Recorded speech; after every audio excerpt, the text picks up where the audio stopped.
Hello दोस्तों, स्वागत है आपका फिर से एक नए वीडियो में। तो आज हम लेकर आए हैं क्लास 12 के फिजिक्स का चैप्टर 1 का लेक्चर 2। जैसा कि आपको मालूम होगा कि इसके पहले भी एक वीडियो हम अपलोड कर चुके हैं, जिसमें आपको समझाए थे कि आवेश क्या है और आवेश का उत्पन्न होने का क्या रीज़न है, क्या उत्पन्न होता है। तो आवेश के बारे में हम बताए थे पिछले क्लास में कि आवेश जो एक गुण है। क्या है? ये गुण है, this is property not any objects. ये क्या एक गुण है, कोई ऑब्जेक्ट नहीं है। और क्या गुण है? तो यह जो है विद्युतीय गुण है। कैसा गुण है? विद्युतीय गुण है। तो हम बताए थे कि आवेश जो है किसी वस्तु में जो है किस प्रकार उत्पन्न होता है, कैसे उत्पन्न होता है। तो आज हम जानेंगे इस वीडियो में कि आवेशन का तरीका क्या है, यानी किसी वस्तु को हम आवेशित किस प्रकार कर सकते हैं, कितने मेथड है, कितना विधि है उसको, कितना यानी विधि है उसको आवेशित करने का किसी वस्तु को। तो बने रहे इस वीडियो में अंत तक। तो चलिए इस क्लास को आगे बढ़ाते हैं।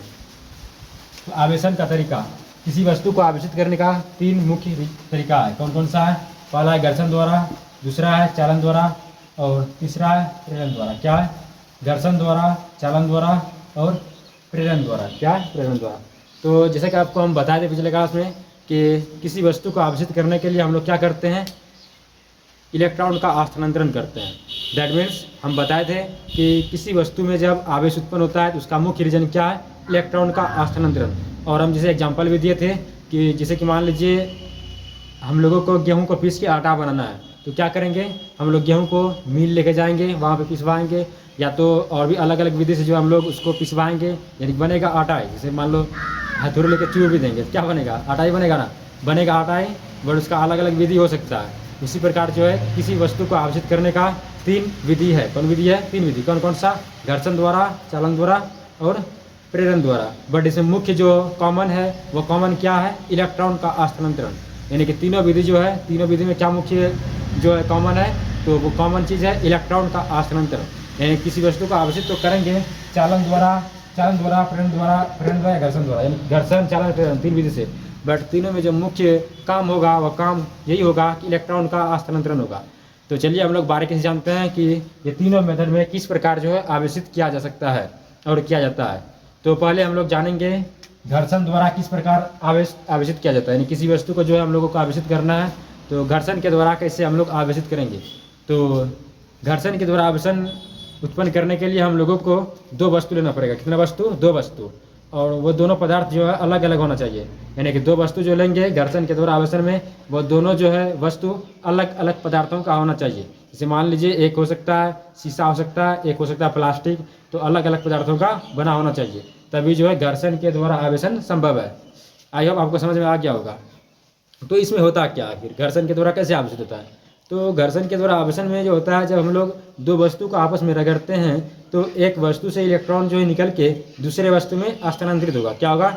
एक वस्तु से इलेक्ट्रॉन निकल के दूसरे वस्तु में स्थानांतरित होगा। तो हम अभी क्या बोले कि किसी वस्तु को आवेशित करने के लिए हम लोग वस्तु को आपस में रगड़ते हैं। क्या करते हैं? आपस में रगड़ते हैं, घिसते हैं, रगड़ते हैं। तो इसमें जो है होता है क्या कॉमन? एक वस्तु से इलेक्ट्रॉन निकल के दूसरे वस्तु में जो है चला जाता है। क्या होता है? एक वस्तु से इलेक्ट्रॉन निकल के दूसरे वस्तु में चला जाता है। जब एक वस्तु से इलेक्ट्रॉन निकल के दूसरे वस्तु में जाएगा तो जिस वस्तु में इलेक्ट्रॉन जाएगा उसमें जो ऋण आवेश पैदा होगा। कौन सा आवेश? ऋण आवेश। और जिस वस्तु से इलेक्ट्रॉन निकला उसमें धनात्मक आवेश पैदा होगा। कौन सा आवेश उत्पन्न होगा? धनात्मक आवेश। एक बार फिर से हम रिपीट कर रहे हैं, घर्षण के द्वारा किस प्रकार हम लोग जो है वस्तु को आवेशित करते हैं। तो घर्षण के द्वारा आवेशन जो है हम लोग 2 अलग अलग वस्तु को लेते हैं और वो भी अलग अलग पदार्थों से बना होना चाहिए। जैसे कि एग्जाम्पल के लिए आपको हम बताए थे कि प्लास्टिक हो सकता है और एक शीशा हो सकता है। ऐसा कोई भी और 2 वस्तु हो सकता है, हम एग्जाम्पल दे रहे हैं दूंगा। तो इसमें दोनों को जब आपस में रगड़ते हैं, घर्षण करते हैं, तो इसमें इलेक्ट्रॉन का स्थानांतरण होता है। क्या होता है? इलेक्ट्रॉन का स्थानांतरण। तो जिस वस्तु में जो है इलेक्ट्रॉन का स्थानांतरण होगा, यानी जो वस्तु इलेक्ट्रॉन को ग्रहण करेगा उसमें जो है ऋणात्मक आवेश नेगेटिव चार्ज पैदा होगा, और जो वस्तु जो इलेक्ट्रॉन को त्याग करेगा, जो वस्तु इलेक्ट्रॉन डोनेट करेगा, उसमें धनात्मक आवेश, दैट मीन्स पॉजिटिव चार्ज उत्पन्न होगा। तो आई होप आपको समझ में आ गया होगा कि आवेश जो है किस प्रकार घर्षण के द्वारा आवेशित होता है। तो चलिए अगला भी बात करते हैं। अगला क्या है? चालन के द्वारा आवेशन। कौन सा आवेशन? चालन के द्वारा आवेशन। तो इसमें होता क्या है, जब कोई वस्तु जो है पहले से आवेशित है ना, तो उस वस्तु के जो है पास में कोई जो आवेशित नहीं है उस वस्तु को रखते हैं। यानी कि एक वैसा वस्तु होना चाहिए जो कि आवेशित है, ऑलरेडी पहले से आवेशित है, उसके जो है नज़दीक में एक जो अनावेशित है, हम बोल सकते हैं उदासीन उसको, तो एक उदासीन वस्तु को रखते हैं। तो इससे होता क्या है, जो वस्तु आवेशित है ना, वो उदासीन वस्तु को भी चार्ज कर देता है। क्या कर देता है? चार्ज कर देता है। यानी कि जो आवेशित ऑलरेडी है उसके संपर्क में हम लोग जब एक उदासीन वस्तु को रखते हैं, उदासीन का मतलब हो गया उस पर चार्ज नहीं है, तो वैसे वस्तु को रखते हैं आपस में, तो जो उदासीन वस्तु है उस पर भी जो है चार्ज पैदा हो जाता है। क्या हो जाता है? उस पर चार्ज पैदा हो जाता है। तो चालन के द्वारा हम लोग इसी प्रकार जो है आवेशित करते हैं। समझे? फिर से एक बार रिपीट कर रहे हैं चालन के द्वारा आवेशन को। तो चालन के द्वारा आवेशन में क्या होता है? एक वस्तु आवेशित किया हुआ रहता है, उसके संपर्क में जो है एक उदासीन वस्तु को रखते हैं, और जो उदासीन वस्तु होता है वह एक आवेशित वस्तु के संपर्क में आने के कारण वो भी जो है आवेशित हो जाता है। जैसे आप लोग समझ सकते हैं, जैसे मान लीजिए कोई लोहा गर्म है, पूरा गर्म है लोहा, उसके संपर्क में एक जो है लोहा का टुकड़ा रखिएगा तो क्या वो भी गर्म होगा ना? यस या नो? गर्म वस्तु है तो उसके संपर्क में यदि रखेंगे हम लोग कोई छोटा वस्तु को, वो भी लोहा का, तो होगा ही, वो भी आवेशित हो जाएगा। तो आई होप आपको समझ में आ गया होगा कि चालन के द्वारा हम लोग किस प्रकार जो वस्तु को आवेशित करते हैं। तो नेक्स्ट आपका और लास्ट है प्रेरण के द्वारा आवेशन। कैसा आवेशन? प्रेरण के द्वारा आवेशन। तो इसमें होता क्या है? एक जो है आवेशित वस्तु के संपर्क में दो अनावेशित वस्तु को हम लोग बोल सकते हैं उदासीन वस्तु। तो इसमें होता क्या है? एक आवेशित वस्तु के संपर्क में जो है दो उदासीन वस्तु को रखते हैं। क्या करते हैं? एक आवेशित वस्तु के संपर्क में दो उदासीन वस्तु को जो है दोनों तरफ से रखते हैं। यानी कि जो आवेशित है वो मान लीजिए यहाँ पे है, तो उसके संपर्क में जो है एक यहाँ रख दिया अनावेशित, एक यहाँ रख दिया अनावेशित, यानी कि उदासीन है, ये उदासीन है, और इसमें जो कोई ना कोई चार्ज है, मान लीजिए प्लस है, माइनस है, कुछ भी है, इस पर चार्ज है, और इसमें कोई चार्ज नहीं है। तो जब हम लोग इस प्रकार रखते हैं एक आवेशित वस्तु के संपर्क में दो उदासीन वस्तु को, तो इससे होता क्या है? धीरे धीरे जो है ये दोनों वस्तु को आवेशित कर देता है। क्या कर देता है? आवेशित कर देता है। और जब दोनों वस्तु को हटाते हैं उससे, आवेशित वस्तु उससे जब हटाते हैं तो दोनों वस्तु पर जो है आवेश पैदा हो जाता है। क्या हो जाता है? आवेश पैदा हो जाता है। तो हम लोग अभी जानिए कि आवेशन का तरीका क्या क्या होता है। 3 मुख्य विधि है, एक है घर्षण के द्वारा आवेशन, और एक चालन के द्वारा आवेशन, और एक प्रेरण के द्वारा आवेशन। तो आई होप आपको समझ में आ गया होगा कि हम लोग किसी वस्तु को कैसे आवेशित करते हैं।